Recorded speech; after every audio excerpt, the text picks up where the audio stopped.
Good evening, everybody. It is Wednesday.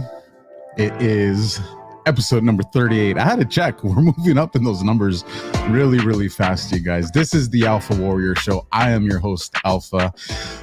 For those that were paying attention to the playlist, the I Touch Myself song, that came at the recommendation of Mehdi. So if anybody has an issue with that, go hammer him out. But in his defense, he said it was for all those dirty lemurs that were in Twitter Spaces today. So I got to back you up on that of just a little bit, Mehdi. I got your back, brother. So you guys have asked, Alpha, we want a show on prepping. Alpha, the world is coming to an apocalypse. We're looking at Armageddon. You know, I need to know what I'm going to do. Well, this is the Alpha Warrior Show. So we can't just go get you any prepper. Alpha has to go and hunt and search and go put his lumberjack shirt on and grab an axe and cut down trees. What I had to go through in the mountains and the oceans I had to cross to find the man, the patriot that I'm bringing you tonight, that's what I do. That's what the Alpha Warrior Show. I went and found you guys the alpha of alphas for prepping. So you guys are going to hear from a man that doesn't just have an expertise in it, but really understands the fundamentals around it. And here's a little snippet from something that he has on one of his things. And when I read it, I was like, wow, this is super awesome. If I'm going to bring him on here, this is a great way to intro him. And for you that want to go over some of the stuff, but we'll do it at the end of the show. I want to get this guy on. So here we go. The pillars of prepping. And check this out. This is one sentence, you guys. This is going to blow your mind. 3 minutes without air, 3 hours in a harsh environment, 3 days without water, 3 weeks without food. Now, if that doesn't spawn your brain to think, here's the thing, you guys. We don't know what's going on. We can hope for the best, and we all want the best. We can fight for the best. But in the end, a lot of us are responsible for family members, whether it's our kids, whether it's our parents or grandparents or someone in the family with an illness. There's a lot going on. And a lot of people think they're on the right track, but haven't realized that there's a lot to this, a lot of thought process that goes behind it. And I hope we can get a lot of those questions answered for you tonight. So without further ado, let me bring on the man of the hour tonight, Mr. Bill Rice. Can you hear me, sir? Yes, I can. Can you hear me, Alpha? I absolutely can. And I got to throw this disclaimer out there, Bill. You can't judge me on the playlist, man. All right. I got to, my audience. Myself. I love it. They throw out requests and I got to answer the requests, man. So all right. I'm glad you were able to join us tonight and pull some time out. I know you're a busy guy and got a lot going on. So before we get into the nuts and bolts of this, tell us a little bit about who you are, what you do, and what kind of led you into, becoming a master prepper. Yeah, sure. So my background, oddly enough, is not military or police or any kind of special ops stuff. I was a art major in college, and I've been working as a photographer since 2000. So I moved out to San Diego from beautiful New Jersey, and I took a job at Surfer Magazine in the photo editorial department. And I've been working as a photographer ever since. I've owned my own business since 2006. What initially got me into prepping was the infamous blackout of 2011 in Southern California, parts of Mexico. I think even Arizona and Nevada got some of it. So I was at the beach with my girlfriend at the time, who was a San Diego police officer, still is.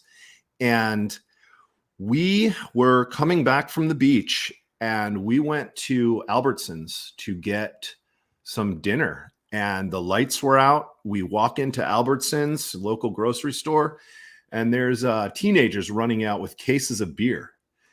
And she goes into cop mode, and I'm looking around at the craziness going on in the store. And I said, let's put the cop thing to bed for a second, and let's digest this situation. What's happening?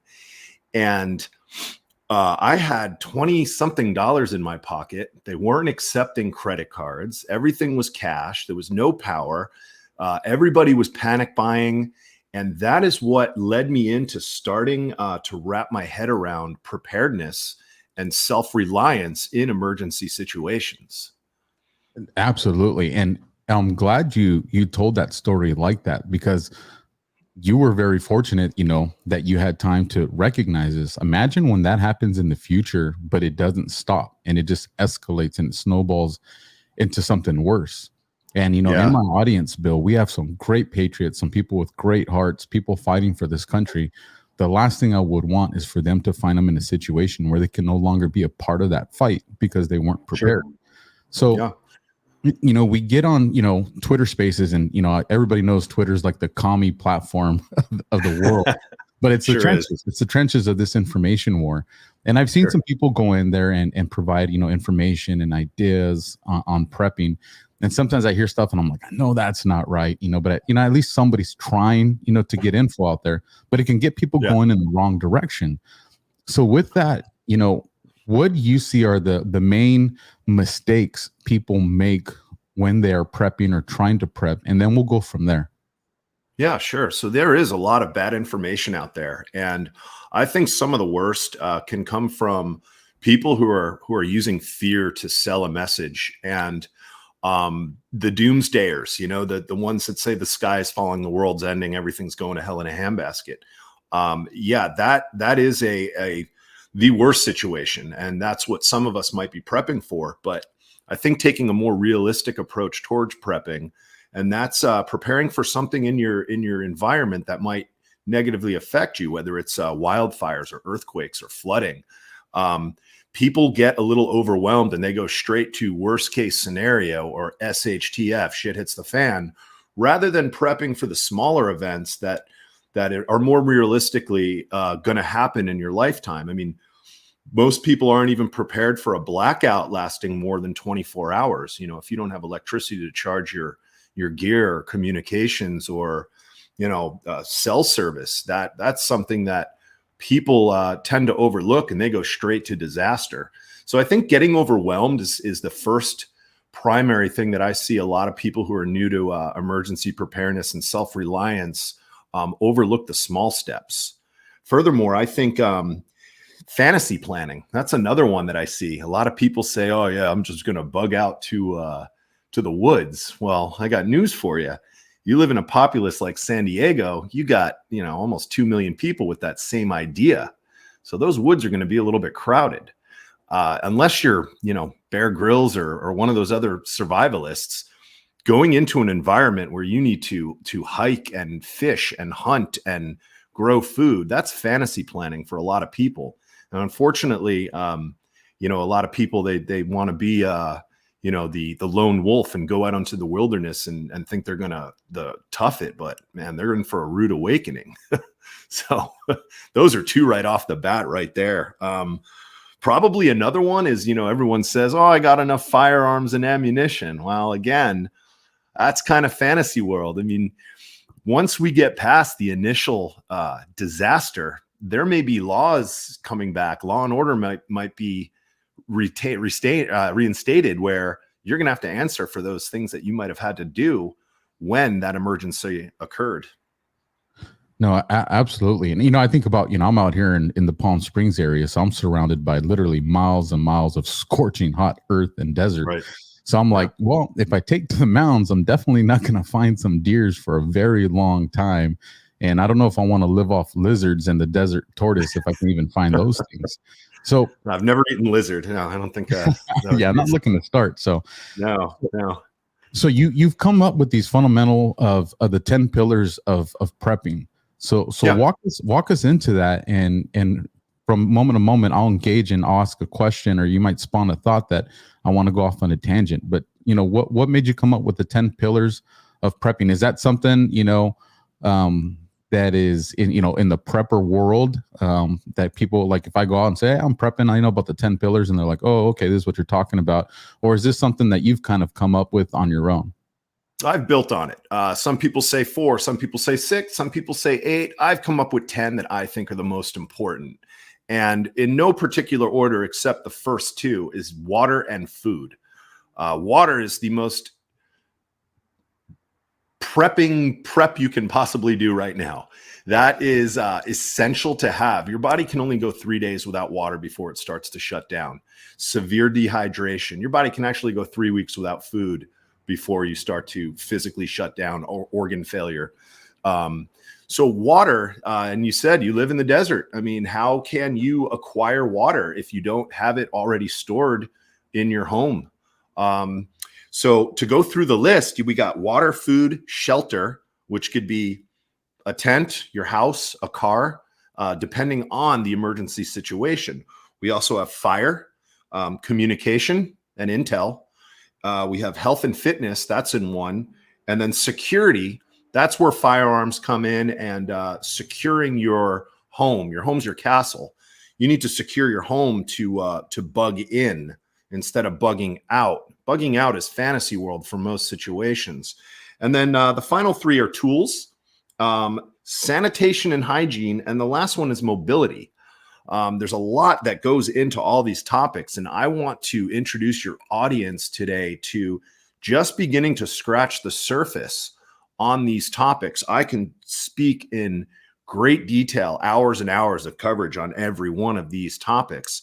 But what I want to instill in your audience today is to just start thinking from a prepper mind.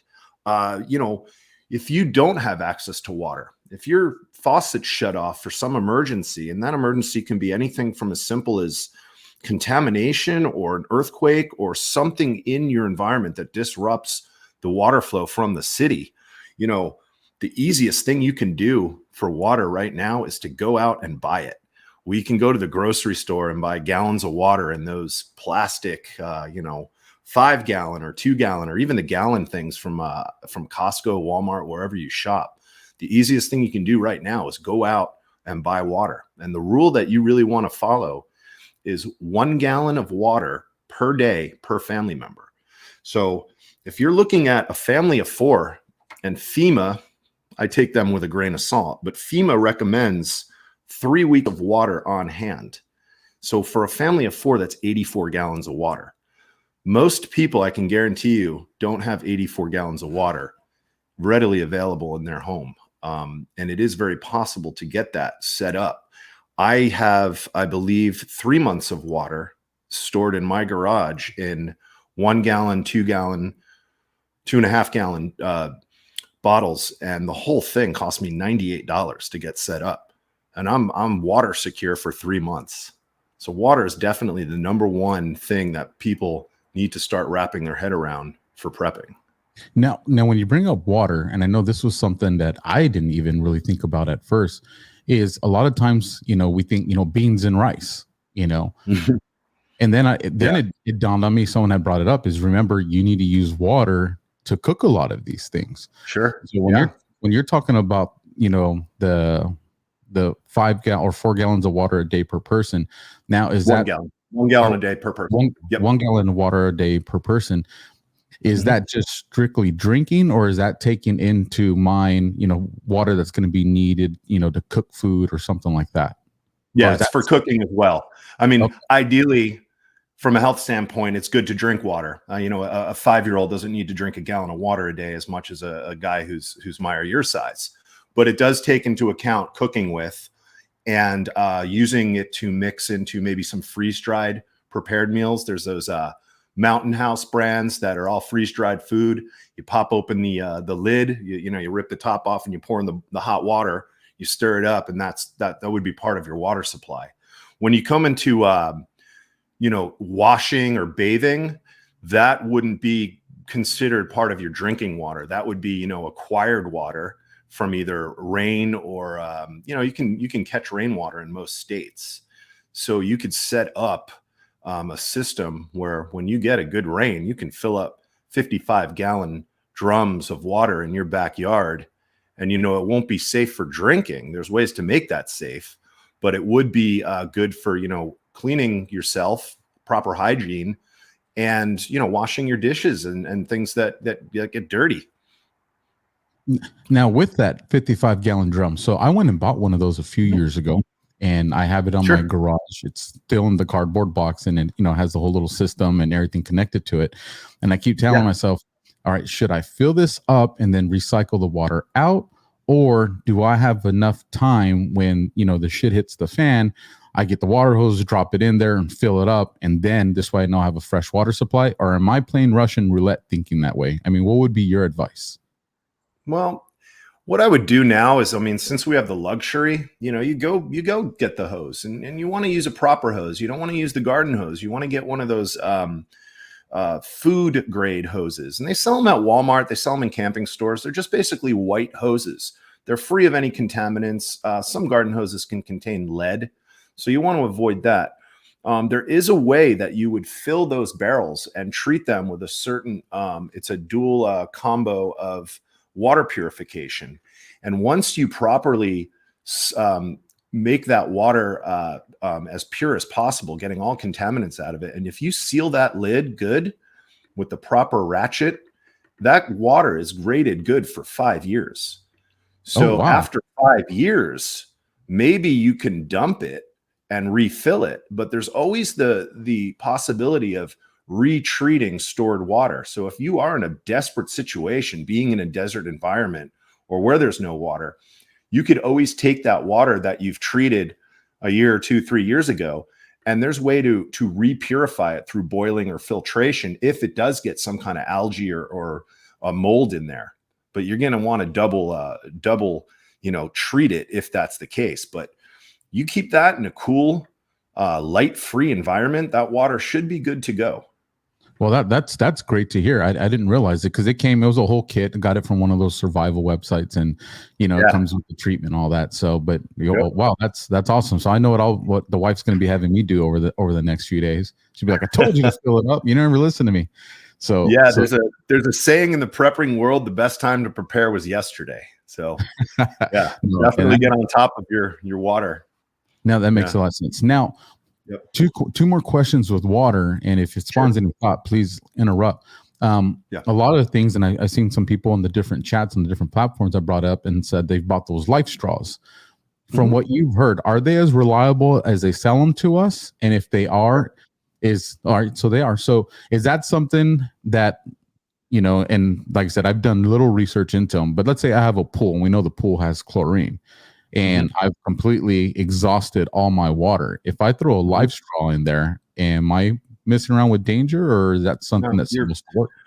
Those filters, the ceramic filters are pretty wonderful. The life straw is one brand. There's Sawyer, and then there's a tabletop gravity filter made by a company called Berkey. And those water filters, they're rated for different gallons. I believe a life straw is 1,000 gallons. So if you do the math, if you need a gallon of water a day and you're sucking it through that life straw, that's almost 3 years of water. Is my math good? Yeah. Almost 3 years of water from one life straw. And I mean, they're as simple as going to a lake or a river, sticking it right in the water source and either sucking it out or there's a pump mechanism on some of the filtration systems where you can pump the water through. So yeah, those life straws, go get one now, throw it in your car, throw it in your drawer in the kitchen, and those things would be their weight in gold in a bad emergency situation where water is a concern. Now, additionally with water, obviously we know a gallon jug, what it looks like, gallon of milk.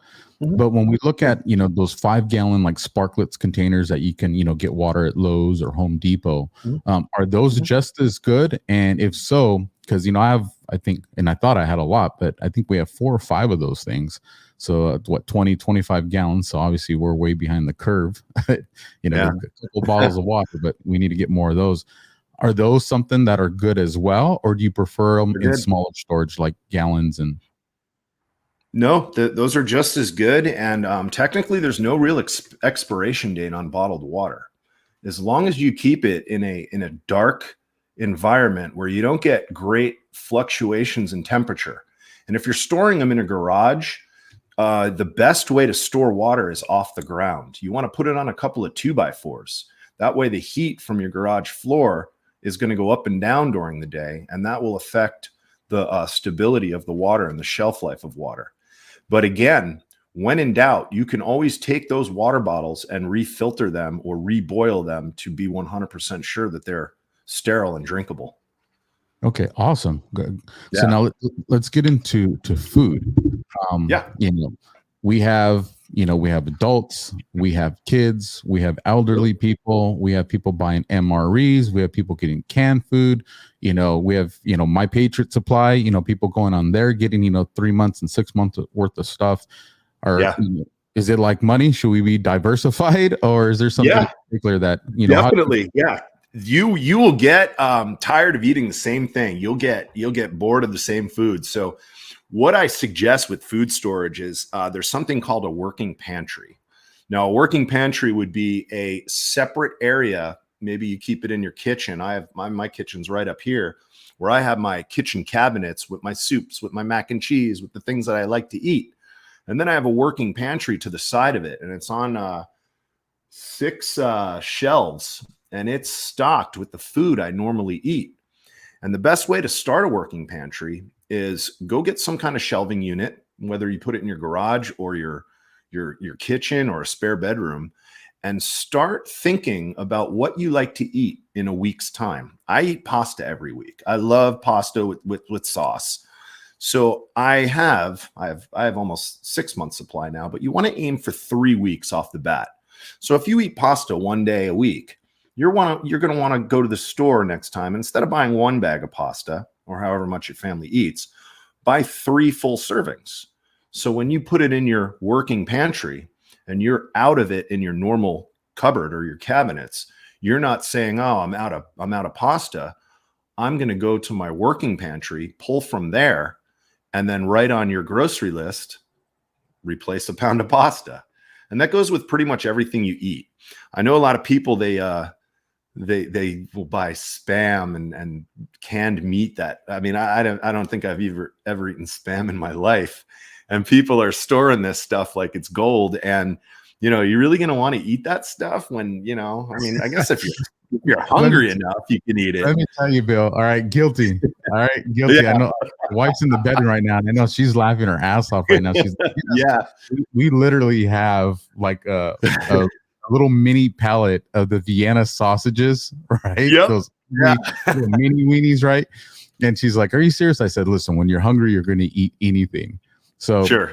I got it. It's something that's, mobile if I needed it to be. But I like this idea that you're talking about, because it keeps the stuff fresh from being expired. And I know that's one of the mistakes a lot of people make, is they'll go and, there's $1,000 invested in all this food. It goes into this pantry and they haven't realized, there's stuff in there that now, 6 months expired, a year expired, and the investment was lost. And this idea of a working pantry, this is brilliant.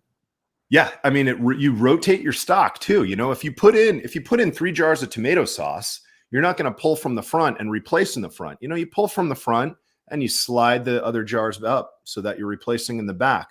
That way it keeps your food fresh as you eat it. So you're always shopping from your pantry, eating from your pantry, and replacing the stuff in your pantry.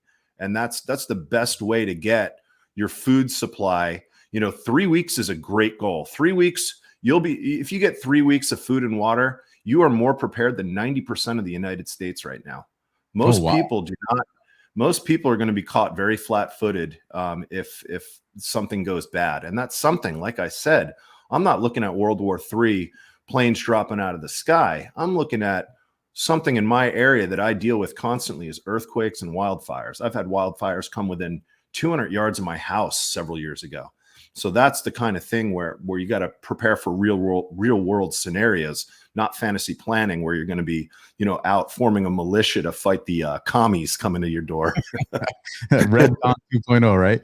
No, yeah, Red Dawn. One of the things that I always tell people, because they're like, "Well, what do you think is the most likely scenario?" And I always tell people, you don't understand a power failure, whether it's, something that's a natural disaster or whether it is something like a cyber attack that hits our power supply and that affects everything. Sure. Trucks don't know where to, because we're so reliant on technology.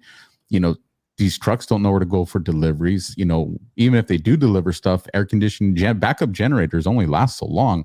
You start losing the cooling supplies for all this, and you're literally, like you're saying, you're stuck with your whatever you've done to prepare the food that you have. Because we know there's going to be looting. You saw a little bit of that already. You can only loot so much, and then it's gone. Grocery stores are they're stored what's called just-in-time delivery. So they're not stored for 2, 3, 4 weeks of food. They get daily deliveries of stuff. I mean, you go to Walmart today and they're out of mac and cheese. Why do I mention mac and cheese all the time? Probably because I love it. They're out of mac and cheese today. Tomorrow they'll probably have mac and cheese in. So they're getting their deliveries every day and stuff. Those supply lines stop. Those shelves will be empty in a matter of hours. So when we're looking at this, water, we're looking at on average, a gallon of water a day per person. Yeah. How do we measure food? Are we looking at calories? Are we looking at weight? What's the rule? There's things that you can do to measure calories. It's a little bit more intricate than I can explain right now without a whiteboard behind me. But what you want to do is at least store, your 3 meals and snacks a day. You want to diversify your food. Obviously, if you eat oatmeal every day for breakfast, get oatmeal. If you like eggs, get some eggs. You can buy powdered eggs. You can buy powdered milk. There's things that you can buy that I read a funny story where a wife bought powdered milk on Amazon, and to test it out, she just mixed the powdered milk with some water and gave it to her husband to drink, and he didn't say a word. So powdered milk, and I've never drank it, but I got 50 pounds of it up here in case I need to. But yeah, I lost my train of thought. You need to think about what you eat on a daily basis, and you want to store what you eat. So from a caloric standpoint, that's something maybe long-term where supply lines have permanently stopped. I could get into talking about that on end. It's a big rabbit hole I don't want to go down right now, but there are equations where you can take your average base metabolic rate, your caloric needs for the day, and you can add those up and store them in either raw materials of wheat and rice and grain and flour, on top of canned goods and things that you've preserved ahead of time. But to get your 3 weeks or even 6 months of food, I would more concentrate right now on storing what you eat on a daily basis, and putting that into a working pantry. Now, when you're looking at this and we're judging it, and we always have our best case scenario, and then we have our worst case scenario. Best case scenario means we still have power, refrigerators working, freezers are working, we're good there. In a situation where, let's say, it's a bad earthquake or something, and we don't have power, and our refrigerators and freezers are going to last so long. When we're looking at this working pantry or this storage of food, is there one way or the other that we should lean, as far as fresh food versus like canned food or powdered food? Or is it just, hey, your 3 week supply, just stick to what you're normally doing in your refrigerator? And when you start going beyond the 3 weeks, that's when you want to start looking at stuff like canned foods and long-term like MREs and things like that. Yeah.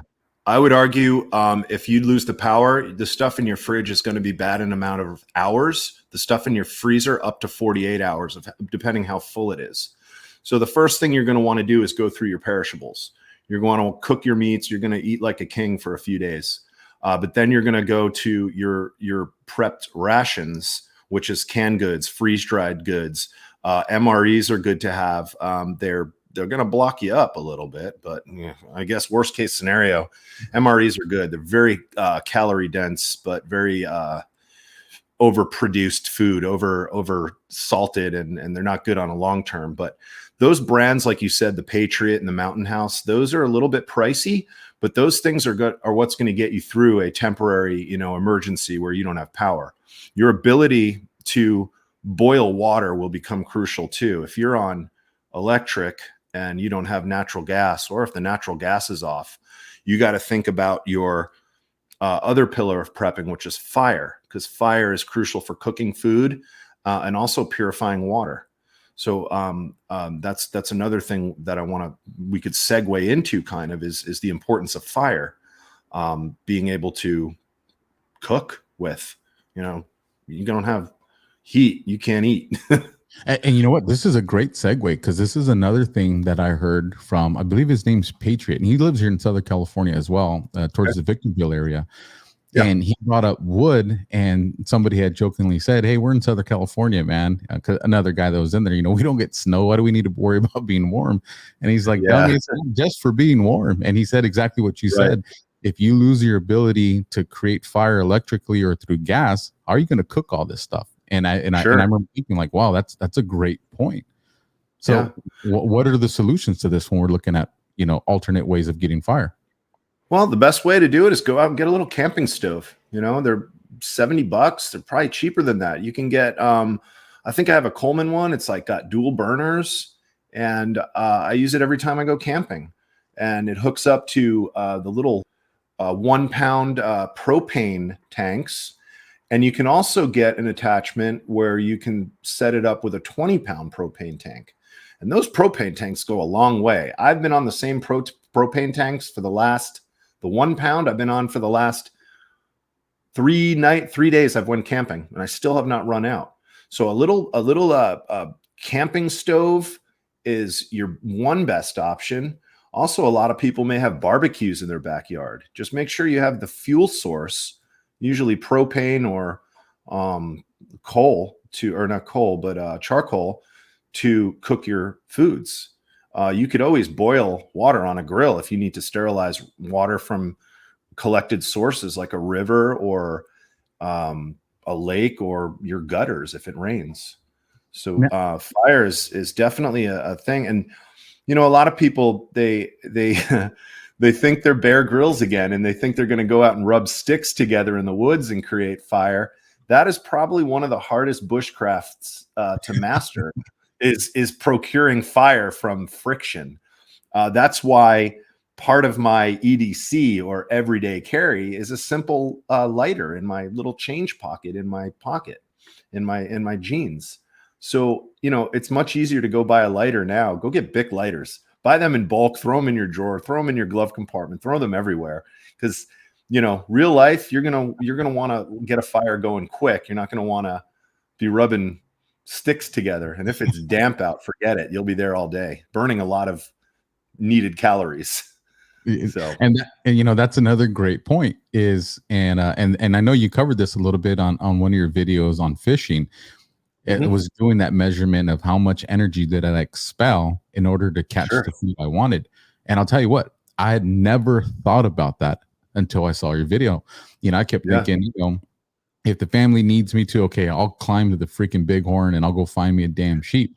But then I started thinking after that was, wow, you're looking at, hours of hiking, sweating, and what are you doing there? You're depleting energy, you're depleting fat, and now you got to replenish all that. So now you got to make sure whatever you catch can only just replace all that, but then feed everybody you're responsible for. And I'd never thought about that.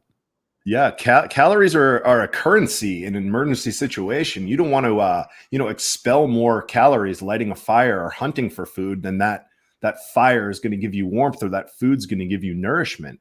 So you want to work smarter, not harder in emergency situations. And preparing for emergency situations is the easiest thing to do now. And fishing, hunting, that might be on some people's radar for how they got to feed themselves. I did for your viewers who don't know, I did a challenge to myself where I had to go out with a fishing pole in the ocean and try to catch a fish. And if I didn't, I wasn't eating tonight. And after I think almost a little over 2 hours, I probably caught a little fish that probably had a half a pound of meat on it at most. And, I don't know how much sustenance that would have given me, but I would have gone to bed with a full belly that night. So that's another thing you want to think of in survival situations. And the best way to prepare for that is to do it now. There's a good saying that I like to talk about to preppers who are new is if you prep and nothing happens, you've lost nothing. So, you get that peace of mind. And what have you lost if you prep and you have all these supplies and stuff and nothing happens? You're going to eventually use them. Yeah. That idea right there goes hand in hand with one of the most important things I was taught as a very young Marine. When we'd be ready to go out, on an operation or a training exercise, and it's like, all right, here's the list of all the stuff that my sergeant or my gunny wants me to pack. And I know we have a gunny in the chat. How much of this stuff do I really need? Because the more stuff I take, the more stuff I have for me. But then at the same time, the heavier my rucksack's going to get. And so you ask the question, hey, hey, Sarge, or hey, Gunny, what should I take? And you always got the same answer. It's better to have it, not need it, than need it and not have it. Sure. Yeah. So I completely understand where you're coming from. So as we get into shelter and clothing, and you tell us about this, one of the things I want to, and I don't know if you want to talk about this now, or maybe you can address this before we end tonight later, is you have, I consider where I live kind of more of like a rural area. We're not a downtown, we're not a metropolitan area. We're an hour and 45 minutes, 2 hours outside of LA. We're about 3 hours from San Diego. We got a distance between everybody, a lot of farmland, agricultural land that's out here. So, Sure. We have those kind of things. But for the people that live in these like metropolitan areas and these really urban areas, when they're prepping, they're going to take what you're teaching us tonight, this 3 weeks worth of stuff. Now, when it gets beyond that 3 weeks, should they include in their prepping relocation, or is it always better to stay in place? Or what's the mindset of that? Because like where I'm at is, all right, let's just say we lost the power grid, and it happens during the summer. All right, we can kind of tough it out here. It's going to suck, but we can tough it out here. But there's some people that have, certain type of, illnesses, or they're a little bit, they wouldn't be able to survive in the heat. So if they do all this prepping, they're still going to have to relocate. And the reason I ask you this is because this is one of the things that I was thinking about with the water in the 55-gallon drum that I had. I was like, if I fill up this 55-gallon drum, there's no way in hell I'm getting that up onto the back of my truck by myself unless I pour it out and then refill it once it's in the truck, assuming that the water's still on and that the water hasn't been compromised, right? So these are like all the wild things that I think of that my wife used to have. Like, I'm responsible for us. So how does all that play into everything that you've come up with? So bugging in is going to be your number one choice in probably every scenario you can possibly encounter. And you might need to temporarily out, and temporarily could be minutes, hours, or days. Most situations where you experience either a flood or an earthquake or a wildfire, if your structure is still standing after that initial emergency, you can always return to your preps, your home, your bug in location. And for most people, it might be a house or an apartment or something like that. So temporarily bugging out, we could kind of segue into bag out kit, where if a threat is coming and you only have minutes or second notice, that's a bag that you would grab with preps in it, change of clothes, your lighter, some MRE, a blanket, pair of glasses, your medicines, things like that you could grab in with the plan of being able to return to your home after the initial threat is passed.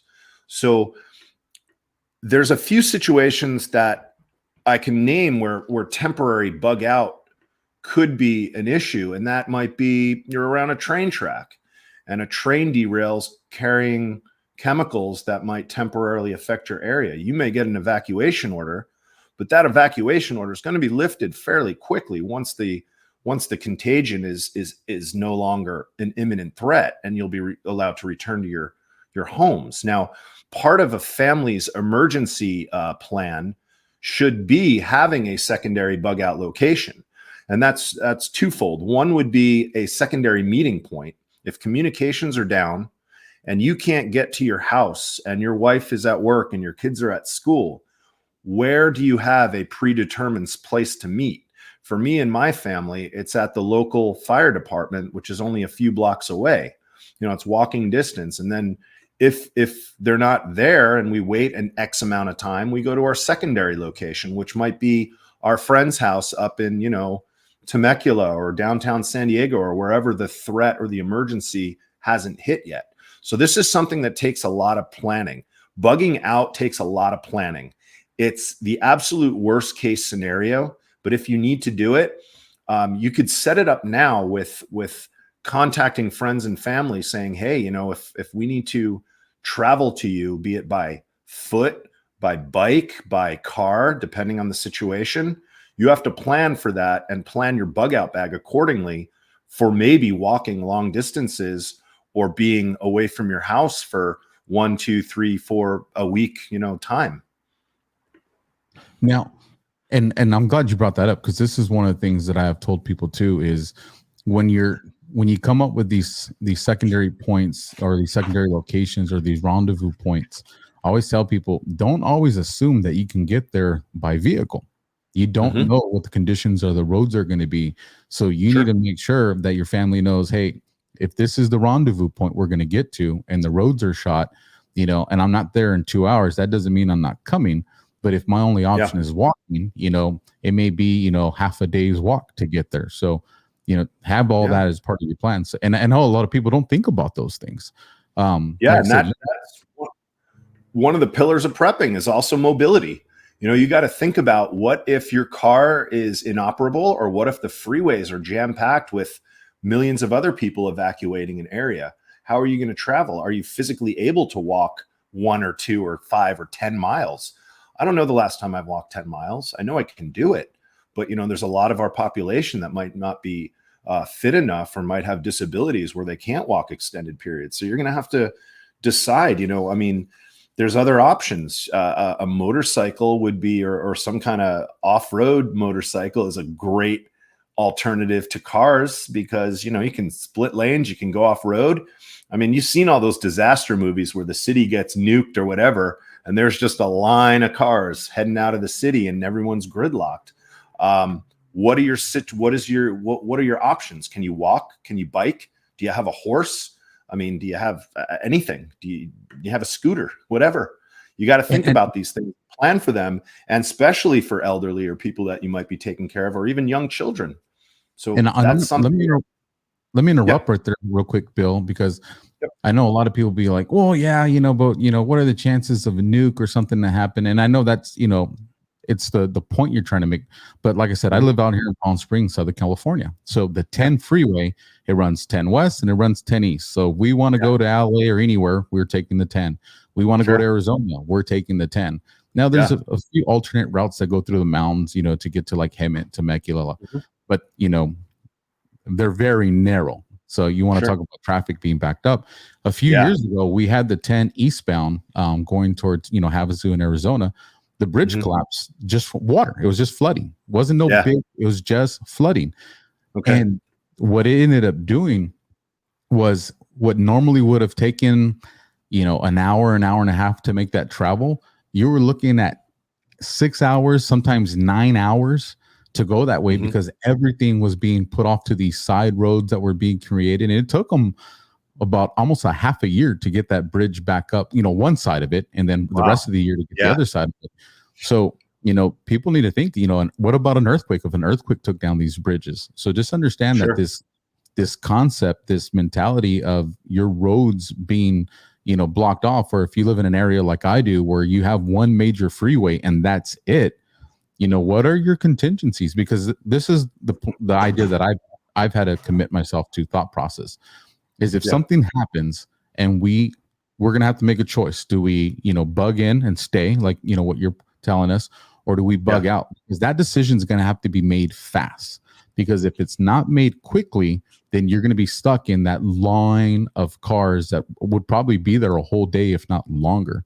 Sure. So that's Yeah. one of the things where I live. And I want people to understand, like, think about where you live geographically and all the routes that you have, and how all this, influences your prepping, because you're Yeah. giving us all the great fundamentals, but people have to remember all these unique variables to where they live and the environments that they're in when they plan this stuff out.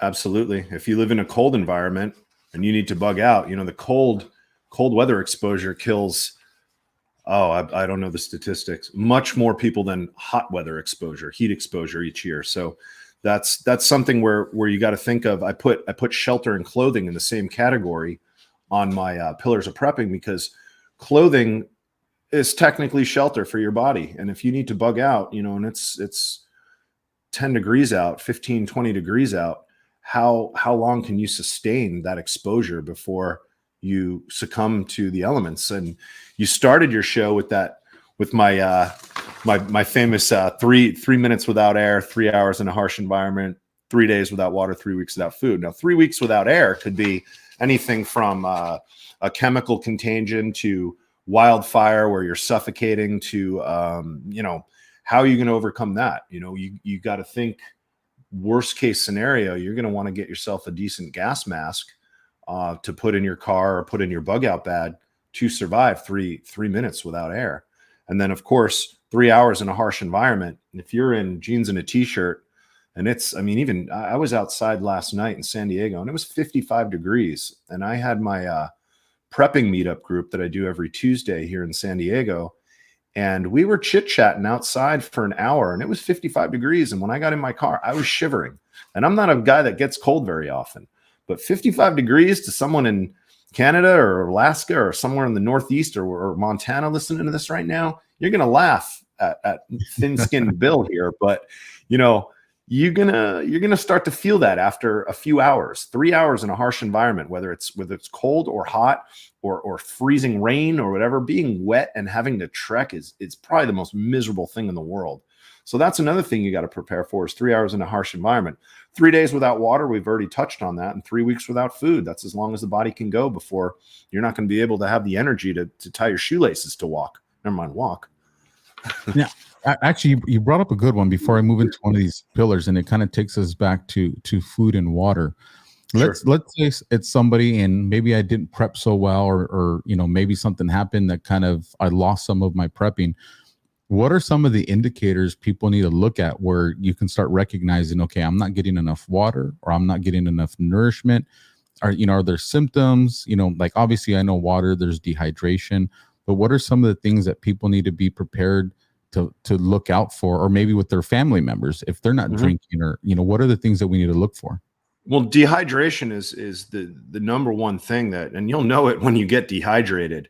And out of desperation, people will start drinking unsanitary water sources. If you're parched, you're really thirsty, you haven't had a drink in 2 days, and you see a lake and you drink that, it could add fuel to the fire, because then you're going to get some kind of illness that gives you diarrhea or makes you vomit, which will severely dehydrate you further, and you'll be gone before you know it. And that's one of the number one ways people are going to perish in an emergency situation, is not having proper water. So I wouldn't want to go. I don't think I've gone 5 minutes without a sip of water, never mind 3 days without water. I don't know what severe dehydration of 3 days without water I couldn't wrap my head around that. But a gallon a day is what is recommended for an average person to drink. So if you're not getting that, especially if you're on the move, you don't feel dehydration as much in cold weather as you do in hot. So your body will tell you, okay, it's 85, 90 degrees out, I need to drink. But on the other hand, if it's 30 degrees out, you got to tell yourself to drink. You got to be very conscious of staying hydrated, especially if you're on the move and exerting those calories and, burning through your water. Now here's a question, and if you don't have the answer to this one, I understand. Yeah. But when we see, we're on airplanes and the gas mask falls down, what do they always tell you? Put on yours and then put on your kids. Yeah. So when we're looking at situations of like prepping, and I'm more, this is more aimed towards, like I said, people that didn't prep properly, or something happened to their supply, and you have your kids. Well, obviously, my thought process is, well, I'm always going to feed my kids before I feed myself. Because that's just, it's the love of your children. It's compassion. Yeah. Yeah. Is that a situation where people's love can walk them into something that could be disastrous, because now you're the caretaker of that family, and because you haven't maintained your nourishment? Yeah, you fed your kids, but now what are they going to do because you're gone, or you can't go and walk or hike or go find water supplies? What's the thought process there, if you ever even had to consider that? Well, that's almost like prepping triage. Well, there's a nice saying that is the difference between anarchy and civility is 9 meals. So think of what a parent would or wouldn't do to get food for their starving children.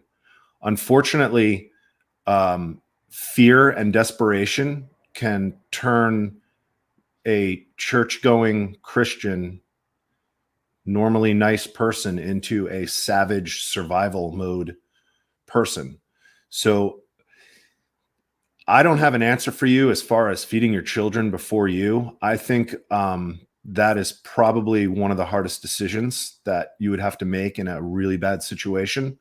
But also remember of what people might do to you and your family to take your preps if they're not prepared. Now, The this moves us into the great pillar of security, I would imagine. Sure. Yeah. And security, well, security it doesn't start and end with firearms. Firearms are definitely a part of that pie, but the first thing you're going to want to do is secure your home where you live. And the best way to do that is to make it look like there's nobody home. You know, if you need to bug in and it's a bad situation, I'm talking civil unrest, people looting, 911 doesn't answer anymore. You're going to want to be as quiet and inconspicuous and what we call gray man as possible. Gray man is you want to blend in. If you do have to go out, you want to look to have just as equal suffering as the people around you. You don't want to be walking around with a full belly and a smile on your face, smelling like you just cooked a ham. You know, you want to play the part of suffering, because that will alert people to your whereabouts and saying, hey, you know, Alpha over here, he's how come he hasn't lost any weight in 3 weeks and everyone else is starving to death, you know? So people will begin to pick up on the people who are more prepared. And, you know, those people that do turn savage, they will try to take what's yours. So my recommendation with home security, with in addition to just simple firearms, is, you know, make sure you have enough tools, you know, boards, plywood, screws, nails, because you're going to want to shut that door and you're going to want to board up those sliding glass windows or the sliding glass doors on the lower levels, so that people just think nobody's home. You know, you're going to black out your windows with curtains, tinfoil, whatever you need to not alert your presence to others, because alerting your presence to others, they're eventually going to come knocking on or kicking in your door. Furthermore, with security, and why I named my new business Community Prepper, that's Community Prepper, is because you can't be a lone wolf. You can be a lone wolf to begin with, but long-term survival, lone wolf mentality is much more difficult. You're going to need to build a community, whether it be within just your family or your neighbors, with people you can trust, to secure your home or your neighborhoods. So apart from firearms and sleeping in shifts and having people on constant lookout, that initial of basically boarding up your house, your home, your apartment, so that people can't enter it and take what's yours.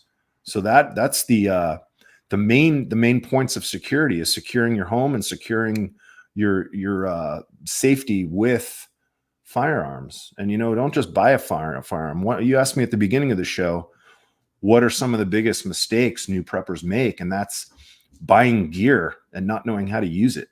You know, he who with the most gear doesn't win. It's you got to learn to use that gear. So if you do buy that Coleman stove that we talked about earlier, you're not just sticking it on the shelf when you get home. You're hooking it up, you're frying up some bacon and eggs, and you're trying that sucker out. Because when it comes time, you don't have that leisure to learn it. You may not have the option of going on University of YouTube and saying how to use my new Coleman stove, or how to shoot a 9mm pistol, or how to use a screwdriver to board up a door properly. So these are things that you're going to want to do ahead of time in your preps. Great advice. Absolutely, yeah. Great advice. When we look at, you know, security, you know, that makes me want to lean into communication now. You know, obviously, best case scenario, our phones are still working and things like that.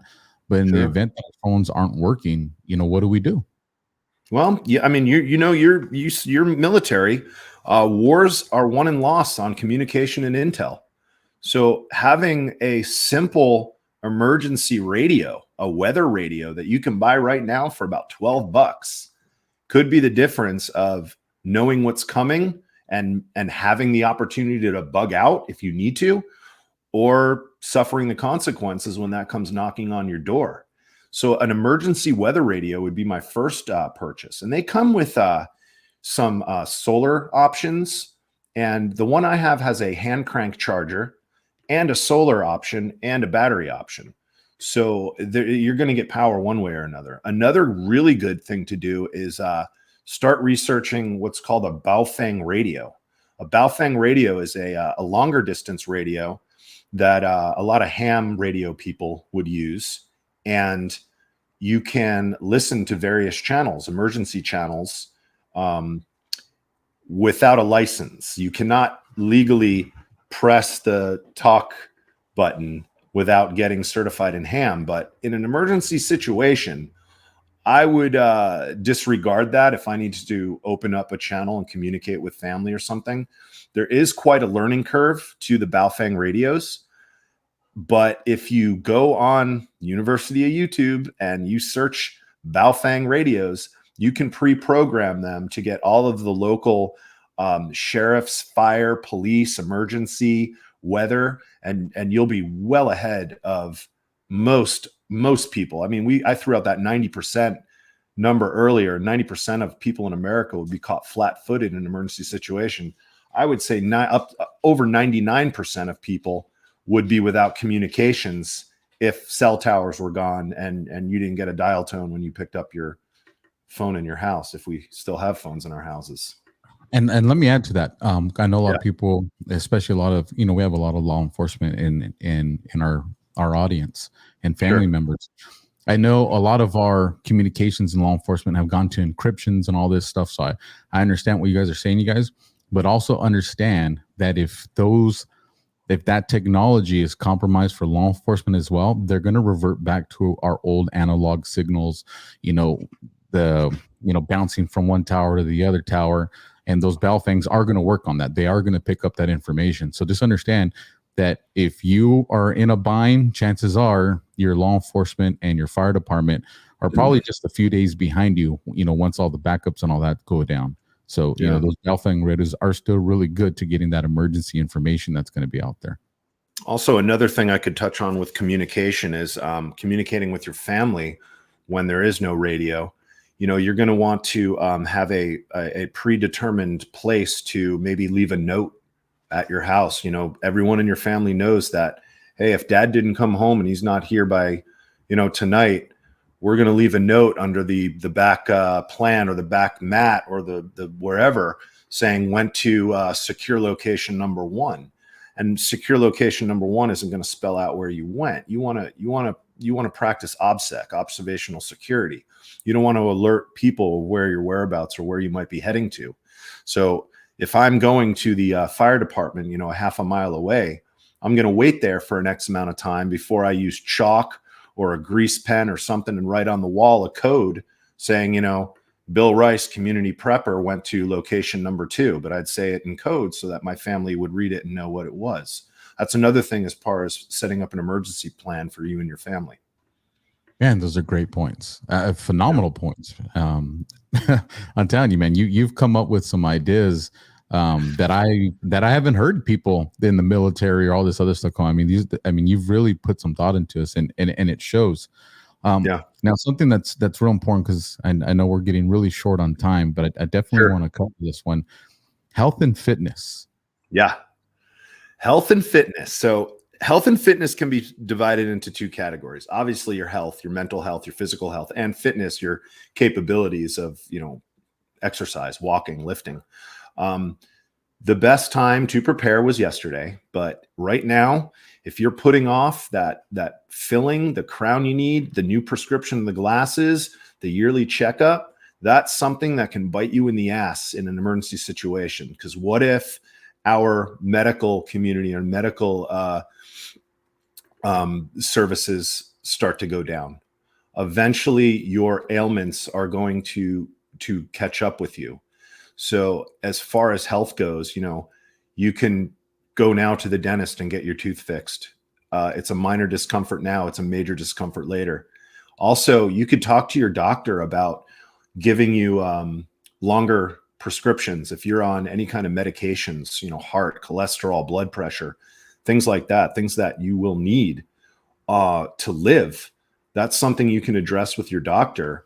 And something I learned last night in my meetup group here in San Diego, my prepping North County preppers, I was given some info that if you talk to your doctor and you say, hey, I want to get 3, 4, 5 months of whatever X prescription is, the doctor may be hesitant to write it for you unless you say, I don't want to use my insurance to pay for that prescription, because everything will get reported to the insurance company. So if you ask your doctor, I want 3 months worth of, antibiotics, that'll set off a red flag for your insurance company. But if you pay out of pocket, that doesn't get reported to the insurance company. And depending on, how flexible your doctor is with prescribing some medicines, obviously they're not going to prescribe you 3 months of painkillers, but they might give you 3 or 4 months of your blood pressure medicine. Crossing over into fitness, just simple walking, getting up and walking a mile a day just to train your body if you do need to go on foot somewhere. A lot of Americans are very out of shape. I mean, our obesity levels through the roof. So when you take any kind of machines or cars out of the equation, which makes life simple, being out of shape is just gonna make everything a lot harder when you need to do everything manually. So my advice is, you don't need to be Superman. You don't need to be, ripped in the gym, but you need to be able to walk, lift, maybe climb, just simple things that a lot of people who are older or out of shape might not be able to do. Now, one of the things that I had saw on one of the PDFs that you had sent me, and I guess this goes into what you're talking about right now, especially with the mental health. For those of us that have family that maybe never had first responders in the family, or maybe didn't have military in the family, and it's just just been a regular civilian family, and all of a sudden mom and dad want to start prepping. What are some of the ways that you can go about this without putting panic in your kids? Or how do you explain this or accomplish this with letting everybody know, hey, we're just trying to be prepared and not scare them? Yeah, you know what? Make it a game. Make it fun. I mean, the first thing that you can do as a prepper is maybe make a blackout bag, a power outage bag, and, involve your family, saying, all right, what are we going to do if the power goes off for 5 hours or 2 days? Get the kids to start thinking, get the parents to start thinking, start role playing. Role playing is probably the best thing you can do to adapt your mind to prepping. And I always use the example of, if you're driving down the freeway and you're going 65, 70 miles an hour and you get a tire that blows out, you might freak out. But if you've role played that situation, okay, I'm driving right now. If a tire blows out, what am I going to do? I'm going to try to get right. So I'm going to try to get all the way right. I'm going to park off the pavement as far as I can so I don't get hit by cars. And then, I have my extra tire, I have my Fix-A-Flat, I have my jack, and I know how to use it. So when that situation comes up, you've already mentally role played through this to be better prepared when it actually happens. So to get your family to start thinking in a prepping mindset, it'll just open up new doors and new ways of viewing things, viewing situations, viewing the world, practicing what's called situational awareness. If you role play, okay, I'm sitting in Denny's with my wife right now, and all of a sudden 2 guys come in and start shooting the place up. What are you going to do? I guarantee you role play that a few times in your head, you'll never sit with your back to a door ever again. So the first thing you can do is like I said, start talking to your family about, create a blackout bag. What do we need? We need candles. We need some portable chargers. We might need batteries. If we're on electric and we can't cook, we're going to need that Coleman stove. And, you can make a game out of it, especially with young kids. And you can kind of set them up for a lifetime of preparedness and not victimhood mentality, which I'll segue into right now. My theme of my business is refuse to be a victim. And that's it right there. Refuse to be a victim means that it's not a tough guy slogan. It's not I can handle anything. Refusing to be a victim is, I'm not putting my safety, my welfare of my family, or anything else into somebody else's hands. I'm going to step up and I'm going to do what I need to do for me and my family. I'm not going to wait for the handouts. I'm not going to wait for the government. I'm not going to wait for my neighbors. I want to be the one that helps my family and helps my neighbors.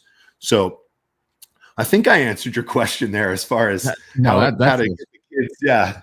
So no, I that's went on a little segue, but yeah. no, man. And trust me, I wasn't going to stop you because I mean, it was. I loved where you're going with it. I mean, Bill, you've given us some. I mean, absolutely great information tonight. Sure. I know the emails and the DMs are going to be like, ask Bill this and ask Bill that. So I really hope you don't mind coming back so we can answer those direct questions that everybody's going to have. So before we say goodnight to you, just to recap, what are the most important takeaways that everybody needs to know from what you shared with us tonight in 2 minutes or less? Start thinking outside of the box. Don't get cognitive dissonance that the bad stuff might not happen to you. Don't believe that we are going to be safe forever. On a long enough timeline, something bad will happen to you. Whether it's just a simple power outage to full grid down scenario. So the best way to mitigate any emergency is to prepare for it now. And I'll plug my website, which is community-prepper.com.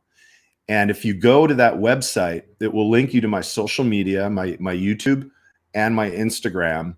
And also, if you want to download the Pillars of Prepping PDF, everything we talked tonight about, you can go to the topics part of the top menu of my website, and it'll scroll down to Pillars of Prepping. You can read everything that we went through tonight and download the PDF. Now, don't laugh at my website yet. I've only launched this business 2 months ago. So everything is in the infantile stages and everything's going to grow, but it's going to be big. My YouTube channel, I think I have 8 or 9 videos up right now, but that's going to grow too. So bear with me, but I'm going to try to get all this information out because there's such a thirst for it right now. No, absolutely. And for everybody that's watching now live and those that are going to watch in the future, all the links that Bill just shared with us, I will include those in the description. So you guys, I know a lot of us are just lazy and we want it. Just give me a link, Alpha. I want to click the link. I will provide those for you. Bill, I look forward to having you back, man. I'm really glad that we have a mutual friend that connected us. And like I said, I was telling everybody, I'm not a small guy, you guys. And let me tell you, when I met Bill and then he got next to Ian, at the tour, I felt like I was standing next to 2 freaking polar bears, you guys. I was like, this man knows what he's talking about. He knows how to survive. So definitely, Bill, one more time with the website and the name of the YouTube channel. www.community-prepper.com. And that will link you to my social media. And guys, remember, refuse to be a victim. Stay strong. Absolutely. And make sure you guys go and subscribe. I know a lot of you Patriots have done a lot for me as far as artwork and all the different skill sets you have. Reach out to Bill or reach out to me if you have ways to help or ideas you can give them. When we're getting things kicked off the ground, you Patriots really come through. So we'll talk to you soon, Bill. Thanks and have a good night, brother. Thank you very much, Alpha. There you guys go. Now, let me tell you, I considered myself prepared, but after, I learned tonight with you guys. I was, maybe I was producing the show, but I was watching the show as well. And one of the things that I realized is I'm really guilty of a lot of the things that Bill has said. For example, here, let me dip off camera real quick. You know what this is right here? This is the radio that Bill's telling us about. And guess what? I don't know how to use it. All I've been told is, hey, you need to get a license if you want to use it.